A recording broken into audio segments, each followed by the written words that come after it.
Kirain siapa? Takut tau. Aduh, Kamu ngapa? gak, aku tuh takut soalnya suasana kampus tuh kayak sepi banget, sumpah. Serem. Iya sih, sepi. Kayak ada konflik gitu kan? Kayak konflik gitu.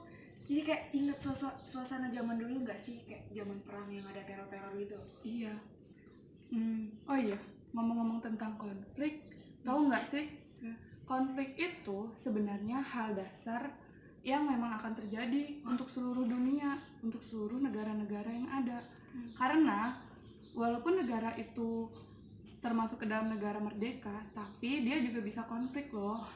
Karena konflik itu bisa timbul dari internal maupun eksternal.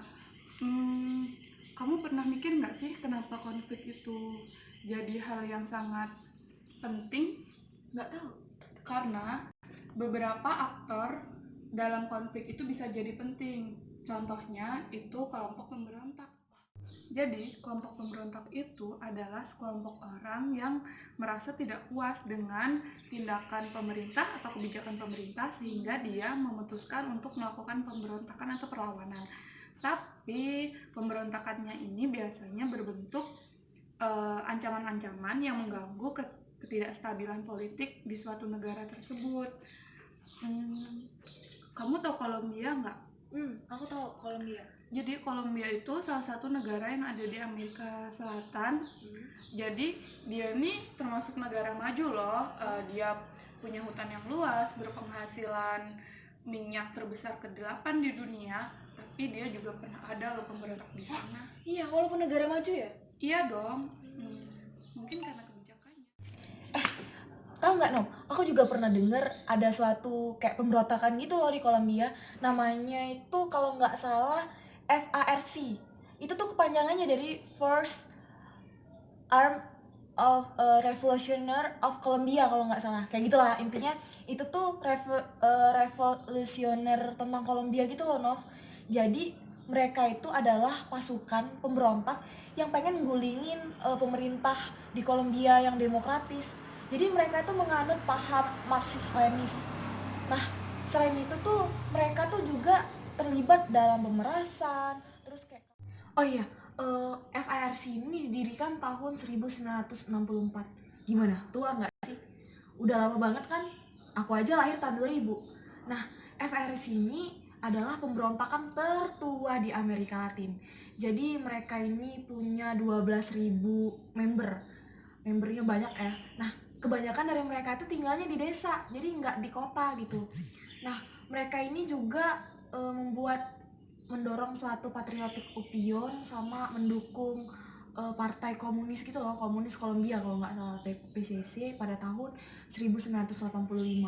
Jadi kayak mereka tuh saking keterkenalnya pada tahun 1999 itu jumlah mereka tuh bertambah, melonjak, yang tadinya 12.000 jadi 18.000. Sumpah itu mungkin bener-bener legend banget di zaman itu. Antara FARC dan pemerintah Kolombia pun pada tahun 2016 telah melakukan beberapa kesepakatan yang dipimpin oleh Senat dari Kolombia dan juga pemimpin dari FARC itu sendiri. Menurut sumber, ada 3 kepemimpinan yang memimpin FARC. Yang pertama, kepemimpinan tertinggi yaitu sekretariatan, yang kedua yaitu komandan, yang ketiga yaitu pemimpin-pemimpin kelompok. Pemimpin kelompok ini adalah para pemimpin-pemimpin yang tidak ingin dimobilisasi oleh pemerintah. Sebagai organisasi militan, tingkat kepemimpinan tertinggi FARC adalah sekretariat. Kelompok beranggota 7 orang yang mengawasi semua kegiatan FARC dan menunjuk komandan blok. Ada 7 blok dengan masing-masing berisi 5 front atau lebih dengan sekitar 200 pemberontak di masing-masing bloknya. Selanjutnya yaitu kepemimpinan baru dari FARC yang terdiri dari para anggotanya di dalam Kongres Kolombia. Sebagian menjadi pemimpin di partai politik FARC. Dan yang ketiga yaitu pemimpin angkatan bersenjata yang menolak untuk didemobilisasi. Sebagai gantinya, mereka menjadi komandan dari kelompok-kelompok sempalan FARC yang telah mempertahankan. namanya juga pemberontak. Negara mana sih yang rela negaranya diberontak, iya kan? Jadi FRC ini nggak ada pendukung dari negaranya sendiri. Nah, karena sebab itu banyak negara yang memanfaatkan kekuatan dari si FRC ini tadi. Nah, salah satunya negara Kuba. Jadi pada masa tahun 70-an sampai tahun 80-an itu mereka itu membantu dana kepada si FRC ini. Itu dalam tujuan untuk bekerja sama. Nah, setelah tahun 2000 ada negara baru nih. Nah, itu adalah negara Venezuela. Jadi mereka, mantan presidennya itu membantu pasokan dana, minyak, dan senjata kepada si tim pemberontak FARC ini tadi. Nah, tercatat dalam sebuah sumber, Presiden Hugo Chavez dari Venezuela itu membantu sekitar 300 juta dolar. Banyak kan? Ya, begitulah. Untuk bekerja sama. Mungkin ada hal lain di balik itu. Ya kan? Ini ada bukti-bukti mengenai serangan dari FARC loh.